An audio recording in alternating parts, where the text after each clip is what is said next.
134 آیتیں. یا ایھا الذین آمنوا کونوا قوامین بالقسط شہداء للہ ولو علی انفسکم او الوالدین ان یکن غنیا او فقیرا فاللہ اولی بہما فلا تتبعوا الهوى ان تعدلوا وان تلووا او تعرضوا فان اللہ کان بما تعملون خبیرا. یا ایھا الذین آمنوا آمنوا باللہ ورسولہ والکتاب الذی نزل علی رسولہ والکتاب الذی انزل من قبل ومن یکفر باللہ وملائکتہ وکتبہ ورسلہ والیوم الآخر فقد ضل ضلالا بعیدا. ان الذین آمنوا ثم کفروا ثم آمنوا ثم کفروا ثم ازدادوا کفرا لم یکن اللہ لیغفر لهم ولا لیہدیہم سبیلا. صدق اللہ العظیم. سورہ نساء کی 134 آیتیں ہو چکی ہیں اور آج 35، 36، 37 ان تین آیتوں کا جو تلاوت ہوئی ہے ان کا پہلے ترجمہ سن لیں، اس کے بعد تفسیر. اللہ تعالیٰ فرماتے ہیں یا ایھا الذین آمنوا، اے وہ لوگو جو ایمان لائے ہو، کونو ہو جاؤ تم، قوامین سختی کے ساتھ قائم رہنے والے، بالقسط انصاف پر. اے وہ لوگو جو ایمان لائے ہو تو تم ہو جاؤ سختی کے ساتھ قائم رہنے والے، بالقسط انصاف پر، شہداء للہ اور اللہ تعالیٰ کے لیے، اللہ کی رضا کے لیے گواہی دینے والے. شہداء گواہی دینے والے، للہ اللہ کی رضا کے لیے. ولو علی انفسکم، اگرچہ وہ گواہی تمہارے نفسوں کے خلاف کیوں نہ ہو. ولو اور اگرچہ وہ گواہی علی انفسکم تمہارے نفسوں کے خلاف ہو، اول والدین یا تمہارے والدین کے خلاف ہو، والاقربین اور قریبی رشتہ داروں کے خلاف ہو، تب بھی گواہی کس کے ساتھ دینی ہے؟ حق سچ کے ساتھ دینی ہے. ان یکن اگر ہو وہ شخص غنیاً مالدار، او فقیراً یا وہ محتاج ہو، فاللہ اولی بہما پس اللہ تعالی زیادہ خیرخواہ اور زیادہ قریب ہے ان دونوں کے لیے، ان دونوں کے زیادہ قریب اور خیرخواہ اللہ تعالیٰ ہے. فلا تتبعوا الہویٰ پس تم پیروی نہ کرو خواہشات کی، ان تعدلوا اس بات سے کہ تم عدل نہ کرو، وان تلووا اور اگر تم زبان کو دباؤ گے، او تعرضوا یا اعراض کرو گے، تو فإن اللہ پس بے شک اللہ تعالیٰ کان ہے، بما تعملون جو کچھ تم کرتے ہو، خبیراً خبردار. یا ایھا الذین آمنوا، یا ایھا الذین اے وہ لوگو، آمنو جنہوں نے زبان کے ساتھ ایمان کا دعویٰ کیا ہے. اے وہ لوگو آمنو جنہوں نے زبان کے ساتھ ایمان کا دعویٰ کیا ہے، آمنو حقیقتاً ایمان لے آؤ، باللہ اللہ تعالیٰ پر، ورسولہ اور اللہ کے رسول پر ایمان لے آؤ حقیقتاً، والکتاب الذی اور اس کتاب پر، نزلہ جو اس نے نازل کی، علی رسولہ اپنے رسول پر، والکتاب الذی اور اس کتاب پر بھی ایمان لے آؤ جو اللہ رب العزت نے نازل کی، انزلہ نازل کی، من قبل اس سے پہلے.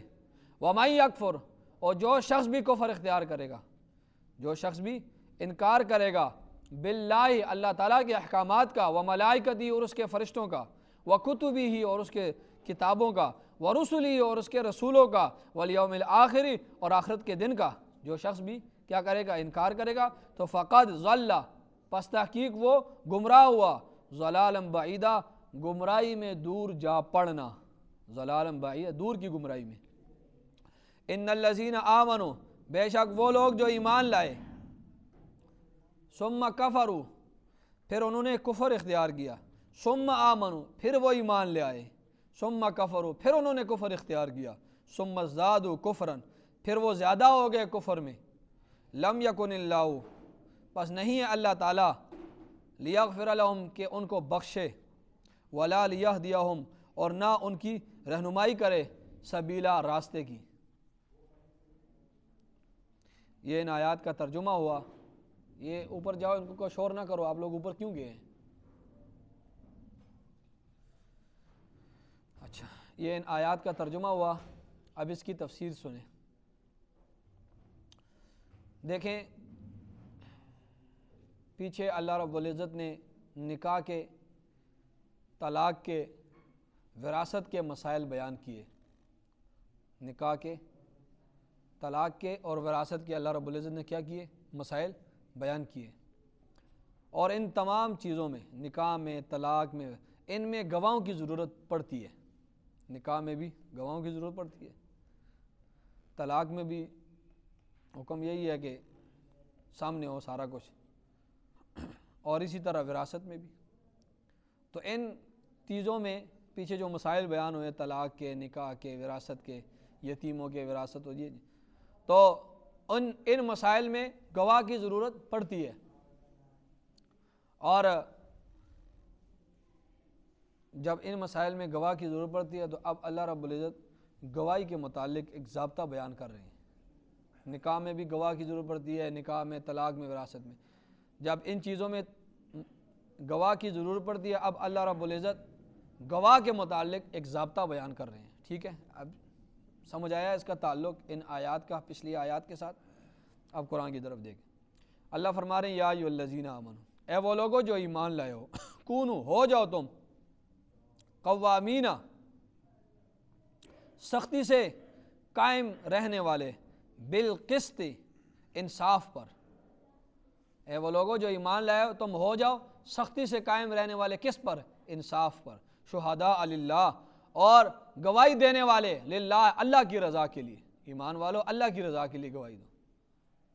ٹھیک ہے، تو گواہی، جب انسان کوئی گواہ ہو، اس نے گواہی دینی ہو، تو وہ اپنے ذہن میں یہ بات رکھے کہ گواہی دینا یہ اللہ کا حکم ہے۔ جو شخص بھی گواہی دے وہ اپنے ذہن میں یہ بات رکھے کہ گواہی کس کا حکم ہے؟ گواہی دینا اللہ کا حکم ہے، اور میں نے اللہ کے حکم کے مطابق گواہی دینی ہے۔ میں نے کیا کرنا ہے؟ اللہ کے حکم کے مطابق گواہی دینی ہے۔ میں نے انصاف کے ساتھ گواہی دینی ہے، اور میں نے حق کی گواہی دینی ہے، اور میں نے اس پر ڈٹ جانا ہے۔ میں نے پھر اس پر پھسلنا نہیں ہے، کیونکہ گواہی دینے کا حکم اللہ کا ہے، اس لیے میں اللہ کے حکم کے ساتھ انصاف پر گواہی دوں گا۔ ٹھیک ہے، لیکن اس دور میں اگر دوسرے فریق کو پتہ چل جائے نا کہ یہ شخص گواہی کے لیے آئے گا کل عدالت میں، تو وہ راستے میں اس کو ختم کر دیتے ہیں۔ ٹھیک ہے، لیکن ضابطہ شریعت کا یہ ہے کہ جب کسی آدمی کا معاملہ دوسرے آدمی کے گواہی پر موقوف ہو، تو پھر وہ آدمی، اس کے لیے ضروری ہے کہ وہ اس کے لیے گواہی دے۔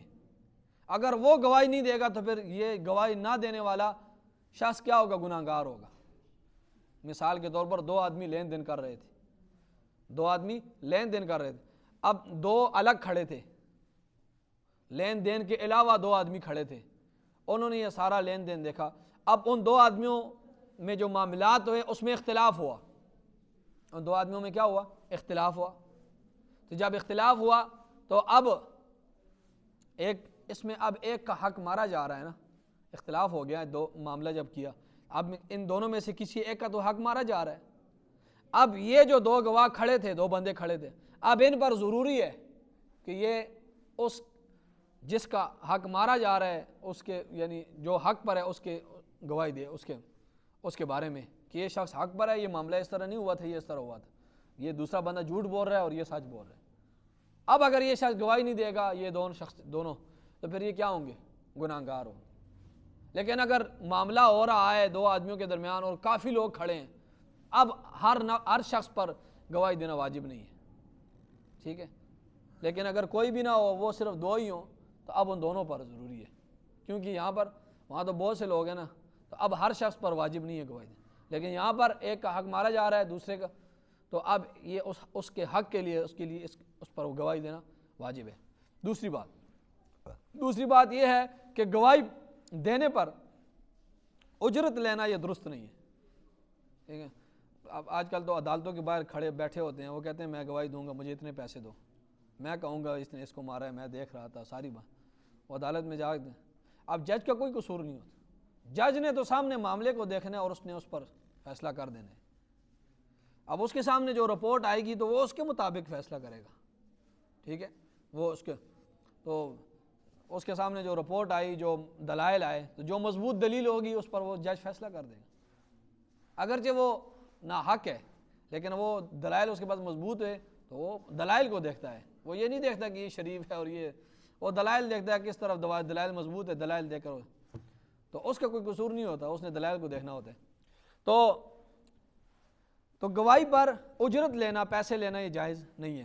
ہاں وہ یہ کہہ سکتا ہے کہ میرا کرایہ تم دو، میں نے اسلام آباد جانا ہے، گواہی دینی ہے فلاں کورٹ میں، تو اب اس کے آنے جانے کا کرایہ یہ دے گا، اور اگر وہ کوئی مزدور ہے تو پھر جو اس کی دیہڑی ضائع ہوگی وہ دیہڑی کے پیسے لے سکتا ہے، یا ملازم ہے تو وہ دیہڑی کے، ہاں اگر پکا ملازم ہے، کوئی افسر ہے، وہ چھٹی لے لے اور اس کی دیہڑی لگ جاتی ہے کسی سرکاری ادارے میں، تو چھٹی لینے پر تو پھر وہ نہ لے اس سے دیہڑی۔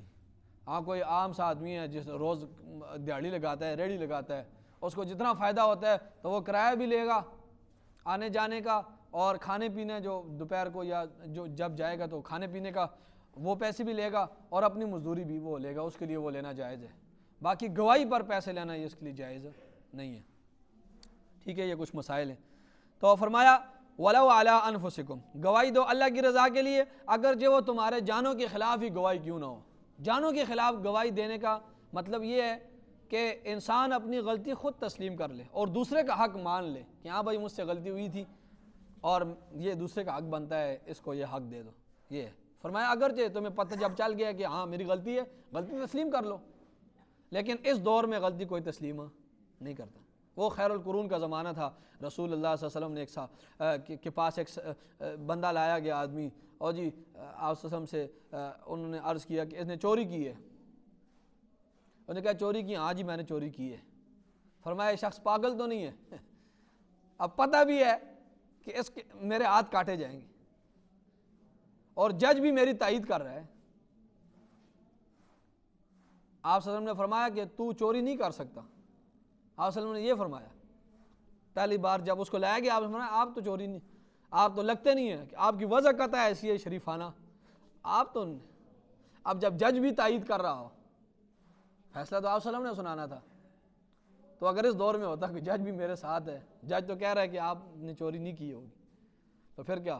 لیکن وہ سچے لوگ تھے، کیا لوگ تھے، تو انہوں نے فرمایا نہیں جی میں نے چوری کی ہے۔ فرمایا اس شخص کو تحقیق کرو، یہ پاگل تو نہیں ہے کدھر؟ تحقیق کی کہ نہیں جی پاگل بھی نہیں ہے۔ اچھا نشے میں تو نہیں ہے، نشہ تو نہیں کیا اس نے؟ تو دیکھا تو انہوں نے کہا جی نشہ بھی نہیں کیا۔ فرمایا اچھا چلو اس کو لے جاؤ، اس کے دونوں ہاتھ کاٹ دو۔ ایسے لوگ تھے سچے، پتہ بھی ہے میرے خلاف فیصلہ آ رہا ہے اور لیکن نہیں۔ تو آج کل کے دور میں کوئی غلطی اپنی تسلیم کرے گا؟ دوسرے حق کو مان لے گا؟ نہیں، ایسے میں بہت مشکل ہے، ہاتھ کاٹے جائیں گے، دونوں ہاتھ کاٹے۔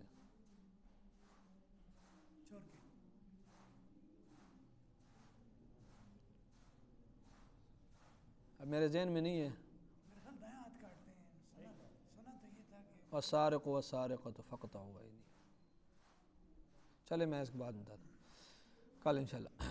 اچھا ہاں پہلے دایاں ہاتھ کاٹ دیں، پھر بایاں، پہلے دایاں ہاتھ اور پھر بایاں پاؤں دوبارہ چوری کر، تاکہ یہ اپنے دایاں ہاتھ سے اور ایک پاؤں سے، اس کے بارے میں تفصیل ہے آگے چھٹے سپارے میں آئے گی ساری باتیں۔ اچھا وَلَوْ عَلَىٰ أَنفُسِكُمْ، اگرچہ وہ گواہی کیا ہو تمہارے خلاف ہی کیوں نہ ہو، اوِل والدین، یا والدین کے خلاف ہی کیوں نہ ہو۔ والدین تو جو ہے نعمت ہوتی ہے اللہ کی طرف سے، لیکن فرمایا جب والدین کے خلاف بھی گواہی آ جائے تو تم اللہ کے حق کو مقدم رکھو، اور اللہ کے جو تمہیں کہہ رہا ہے کہ انصاف کے ساتھ فیصلہ کرو، تو بس انصاف کے ساتھ، اگر ان کے خلاف بھی گواہی دینی ہے تو گواہی دے دو والدین کے خلاف۔ والاقربین، اور قریبی رشتہ داروں کے خلاف بھی گواہی دینی ہو تو انصاف کے ساتھ کیا کریں، ان کے خلاف بھی اگر گواہی دینی ہو تو گواہی دے دو۔ ان یکن، اگرچہ وہ ہو غنیًا مالدار، او فقیراً یا فقیر، فاللہ اولیٰ بہما، پس اللہ تعالیٰ زیادہ ان دونوں کا خیر خواہ ہے، ٹھیک ہے، اور زیادہ قریب ہے۔ یہ نہ لحاظ رکھو کہ یہ فقیر ہے تو اس کا لحاظ نہیں، نہ فقیر کا فقیر ہونے کی وجہ سے لحاظ کرو، نہ امیر کا امیری کی وجہ سے، یہ نہ کہو کہ اگر میں نے اس کے حق میں گواہی دے دی، اس کے مخالف گواہی نہیں دی تو یہ بڑا اچھا آدمی ہے، یہ اچھا کام کرتا رہے گا اور یہ مالدار ہے، یہ نیکی کے کام کرتا ہے اور بھی نہیں۔ یا فقیر کو دیکھو تو کہو یار اس کے خلاف اگر گواہی دے دی، اس کے بعد پہلے کچھ نہیں ہے تو چلو اس کے ہاتھ میں کچھ آ جائے گا، ذرا اس کو نہیں۔ فرمایا ان چیزوں کا لحاظ نہ کرو۔ فلا تتبعوا، پس تم پیروی نہ کرو الہوا، خواہشات کی، ان تعدلوا، اس بات سے کہ تم عدل نہ کرو۔ وَإِن تَلْوُوا، آگے اللہ فرما رہے ہیں اگر تم زبان کو دباؤ گے، او توردوا، یا اعراض کرو گے۔ زبان کو دبانے کا مطلب یہ ہے کہ شہادت کو توڑنے مروڑنے کے لیے نا زبان کو ایسی حرکت دے کہ وہ اس الفاظ کا معنی ہی تبدیل ہو جائے۔ شہادت دینے کے لیے، شہادت کو توڑنے مروڑنے کے لیے زبان کو ایسی حرکت دے نا کہ اس جو بات کر رہا ہے اس کا معنی ہی تبدیل ہو جائے۔ اس کا مطلب ہے زبان کو توڑنا، زبان کو دبانا۔ اور زبان کو دبانے کا مطلب یہ بھی ہے کہ ایسے الفاظ کہے کہ جو اس کے قریب قریب دوسرا لفظ بھی ہو، تو وہ ایک لفظ کو چھوڑ کر دوسرا لفظ بول دے۔ مثال کے طور پر آپ صلی اللہ علیہ وسلم کے پاس یہودی آتے تھے نا، کہتے تھے السلام علیکم، السلام علیکم۔ اب کوئی غور نہ کرے ہو تو سمجھے گا اس نے سلام کیا ہے، لیکن وہ کیا کرتے تھے، بیچ میں لام کو کاٹ دیتے تھے۔ تو السلام علیکم تم پر سلامتی ہو، تو وہ کہتے تھے السلام علیکم تم پر موت واقع ہو۔ تو ایک لفظ کی جگہ دوسرا لفظ لے آتے تھے۔ تو فرمایا ایسا بھی نہ کرو، زبان کو دباؤ نہیں کہ ایک لفظ کو چینج کر کے دوسرا لفظ، ٹھیک ہے؟ یہ سخت گناہ ہے۔ فرمایا او توردوا، یا تم اعراض کرو۔ اعراض کا مطلب کیا ہے کہ جو پوائنٹ والی بات ہے وہ تم کرو نہیں، اور ویسی فضول لمبی چوڑی تقریریں کرتے رہو۔ وہ جو شہادت کی والی پوائنٹ والی بات ہے وہ نہیں کرو، اور لمبی چوڑی کبھی بات کو ادھر سے گھماؤ کبھی ادھر سے گھماؤ۔ فرمایا ایسے نہیں، یہ بھی سخت گناہ ہے۔ فإن اللہ کان، بس بے شک کانا اللہ تعالیٰ ہے، بما تعملون، جو کچھ تم کر رہے ہو، خبیرہ باخبر۔ یا ایھا الذین آمنو، اے وہ لوگو جو ایمان لائے ہو، جو ایمان کا دعویٰ کرتے ہو، اے وہ لوگو جو زبان سے ایمان کا دعویٰ کرتے ہو، کہتے ہو کہ ہم کیا ہیں، موحد ہیں، ہم کیا ہیں، موحد ہیں۔ تو فرمایا صرف زبان کا دعویٰ جو ہے وہ کافی نہیں ہے کہ ہم مسلمان ہیں، ہم ایمان والے ہیں۔ فرمایا نہیں، پھر کیا کرو، آمینو، حقیقتاً ایمان لے آؤ۔ اے وہ لوگو جو زبان سے ایمان کا دعویٰ کرتے ہو، تو فرمایا آمینو، حقیقتاً ایمان لے آؤ۔ کس چیز پر ایمان لے آؤ؟ آگے اللہ فرما رہے باللہ، اللہ تعالیٰ پر ایمان لے آؤ، ٹھیک ہے؟ اللہ تعالیٰ پر ایمان بنیادی چیز ہے، اللہ کی ذات پر، اللہ کی صفات پر، کہ اللہ وہ ذات ہے جو واجب الوجود ہے۔ اللہ وہ ذات ہے جو کیا ہے، واجب الوجود ہے، ٹھیک ہے؟ وہ کسی کا محتاج نہیں ہے، اس کے وجود اپنا ہے، اس نے وجود کسی سے لیا نہیں ہے، اور وہ جو ہے نہ بیمار ہوتا ہے، نہ اس کو کسی قسم کا خطرہ ہے، اور وہ نظر نہیں آتا، ٹھیک ہے؟ وہ نظر نہیں آتا۔ اس نے بہت سی چیزیں بنائی ہیں، اس کو تم دیکھو گے، اس کو تم دیکھو گے تو وہ خود بخود اس کی جو قدرت کی چیزیں ہیں نا جو اس نے بنائی، زمین، آسمان، چاند، ستارے، انسان کی شکل و صورت، جب تم ان چیزوں کو دیکھو گے تو ان چیزوں کو جب دیکھو گے تو یہ دلیل ہے اس بات کی کہ اس کا بنانے والا وحدہ لا شریک ہے، ٹھیک ہے؟ وہ تمہیں نظر نہیں وہ سب کو دیکھ رہا ہے لیکن وہ تمہیں نظر نہیں آ رہا، اور اگر اس کو پہچاننا ہے تو اس نے جو چیزیں بنائی ہیں اس میں غور و فکر کرو، دیکھو آسمان کتنا بڑا ہے، زمین کو دیکھو، ٹھیک ہے؟ اور انسان کو کس طرح اللہ نے بنایا ہے، یہ چاند، ستارے، سورج، جب یہ چیزیں اللہ کی پہچان کی دلیل ہے، تمہیں خود بخود اللہ سمجھ آئے گا کہ وہ اللہ وحدہ لا شریک ہے۔ فرمایا اللہ تعالیٰ پر ایمان لاؤ، والکتاب ورسول، اور اس کے رسول پر ایمان لاؤ، ٹھیک ہے؟ ان کے جتنے بھی رسول ہیں اس پر کیا ہو، ایمان لاؤ۔ فرمایا رسول کتنے ہیں؟ رسول قرآن مجید میں تو 20-25 رسولوں کا نام لکھا ہے، ٹھیک ہے؟ باقی جو ہے اجمالی طور پر ایمان لیا، اللہ جتنے بھی رسول ہیں ہم سب پر ایمان لاتے ہیں، جتنے بھی انبیاء ہیں تو نے جو انبیاء جن کو بھیجا ہے ہم سب پر کیا کرتے ہیں، ایمان لاتے ہیں۔ فرمایا والکتاب الذی، اور اس کتاب پر ایمان لاؤ، نزل علی رسول، جو اس نے اپنے رسول پر نازل کی، قرآن مجید تھوڑی تھوڑی کر کے نازل کی، والکتاب الذی، اور اس کتاب پر بھی ایمان لاؤ، انزل، جو اس نے نازل کی اللہ رب العزت، من قبل، اس سے پہلے، تورات، زبور، انجیل، ٹھیک ہے؟ اس پر بھی ایمان لاؤ۔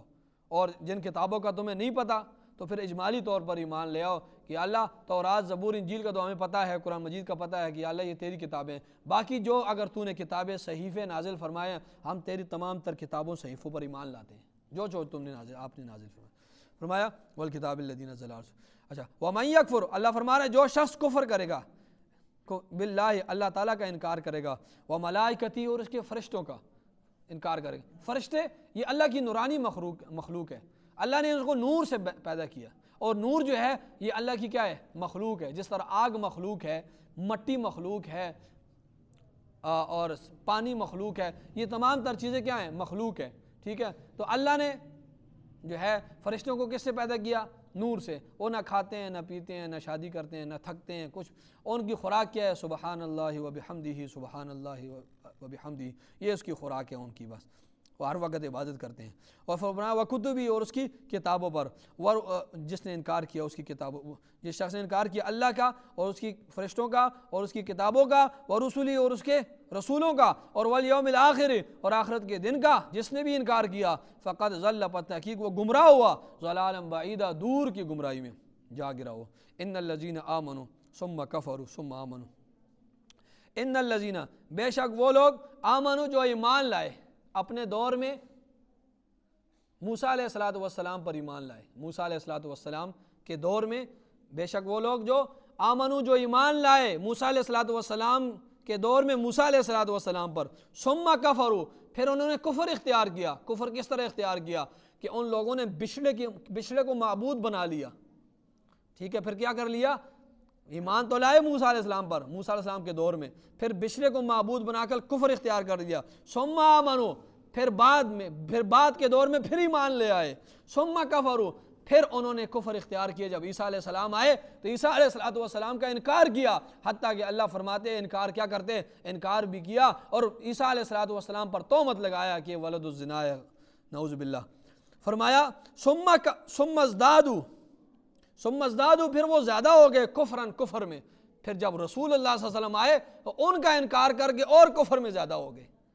موسیٰ علیہ السلام کے دور میں موسیٰ علیہ السلام پر ایمان لائے، پھر بچھڑے کی عبادت کر کے پھر کفر اختیار کیا، پھر اس کے بعد اگلے دور میں، بعد کے دور میں پھر وہ ایمان لے آئے۔